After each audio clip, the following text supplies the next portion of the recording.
Hey students, welcome back. Today we're going to start looking at the second half of Calculus 1. We're going to start changing away from differentiation and start talking about a new thing called integration. Basically, in this second half of Calculus 1, we start going backwards from what we did in the first half of Calculus 1. Okay? Before we immerse ourselves in the next branch of calculus, which is called integration, let's start with a few questions that introduce this very important idea and what we're going to be doing for the next few months. Example 1. The graph of f prime, the derivative of f, is shown below here. If f of 0 is 0 and f prime of 0 is 1, so that means that this right here is 1, which of the following must be true?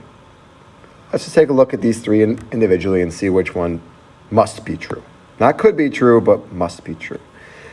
The first one says, is f of 0 greater than f of 1? Let's take a look here. From 0 to 1, the derivative is positive, okay? Remember, this is the derivative. So the derivative is always positive, which means the original function is always increasing. So whatever f of 0 is, which in this case it's 0, and we're increasing from 0 to 1, f of 1 would have to be bigger. So this first one is definitely not true. The second one, is f of 2 bigger than f of 1? All right, let's look between 1 and 2 now. The derivative is still positive the entire time here. So whatever f of 1 is, the function is still increasing from 1 to 2. So f of 2 does have to be bigger than f of 1. So this one is definitely true. And lastly, is f of 1 bigger than f of 3? So let's see here. Whatever f of 1 is, we don't know what it is, but whatever it is, we're going to increase a lot here until 2, and then decrease a little bit to 3. Okay, so we increased a whole lot more than we decreased there from 1 to 3. So whatever f of 1 is, it increased a lot from 1 to 2, and then only decreased a little bit from 2 to 3. So if I was sketching this, again, we don't know exactly what the sketch looks like, but let's say f of 1 is right here. We're going to increase a lot from 1 to 2, and then decrease a little bit from 2 to 3. So looks to me like f of 3 would have to be bigger than f of 1. Either way, whether it is or it isn't, 3 is definitely not a must-be true statement. It's a possibly true statement, but it's probably not. It definitely does not need to be true. The only one that absolutely must be true here is statement 2, so our answer here would be B. All right, example 2, a particle P moves along a straight path with a constant velocity of 2 feet per second. The graph of Vp of t, the velocity of particle P at time t, is shown to the left. What is the total distance of the particle traveled from t equals 2 to t equals 0 to t equals 2 seconds. Okay? So first let's note that the t-axis is measured in seconds. The v-axis is measured in feet per second.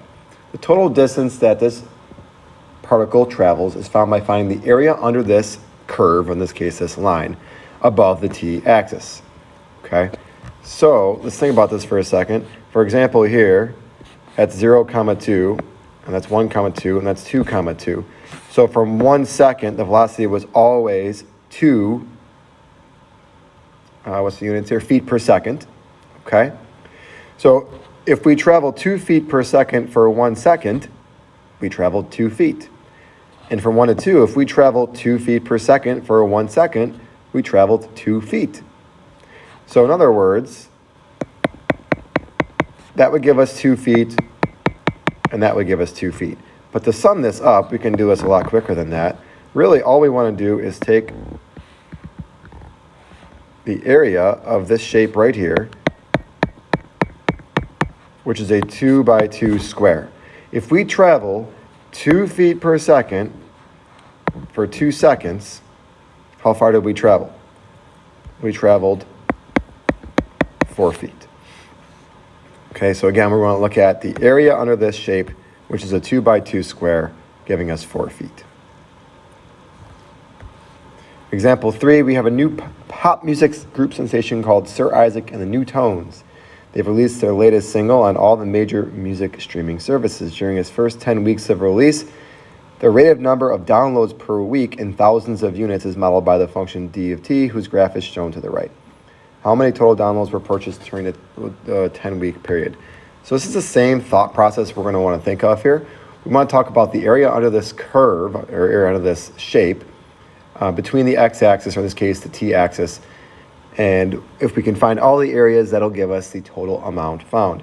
So we can't really do this in one shape here. This is going to be a little bit trickier than that. But what we can do this in is in 3 shapes here. So a rectangle right there, a trapezoid here, and a trapezoid here. Okay?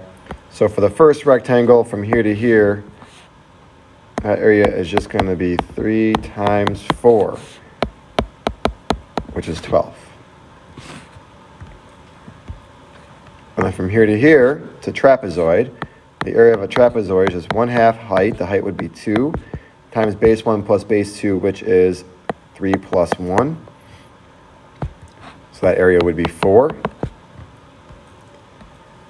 And then finally, the area from here to here is another trapezoid. So the height of that one would be 4 from 6 to 10.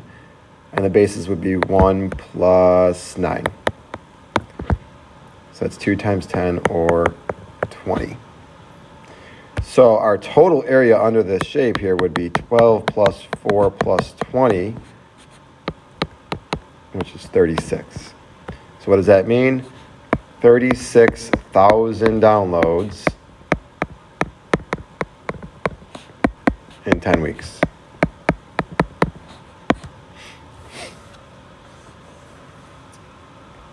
Last example here. Let's revisit the similar situation that was presented to us back in these first couple of examples.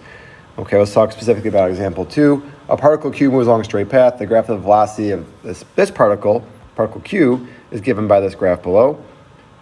How can we find the total distance traveled? All right, so again, what we want to do is we want to find the area under this curve. All right? But this is not a rectangle or a triangle or a trapezoid. We could estimate it using one of those shapes, but we can't get the exact answer. Okay, so we still want to find this area, but it's going to become much more difficult because the shape under the curve above the t-axis is not a nice geometric figure with an easy-to-use area formula. So how do we do this? Check in next time for our next video when we start taking a look at topics 2 and 3. We'll talk about how we would find the area under this, or at least estimate the area under this curve. All right, that's it for our introduction to the second half of Calculus 1. Thanks again for checking out this video today, everyone. Have a nice day.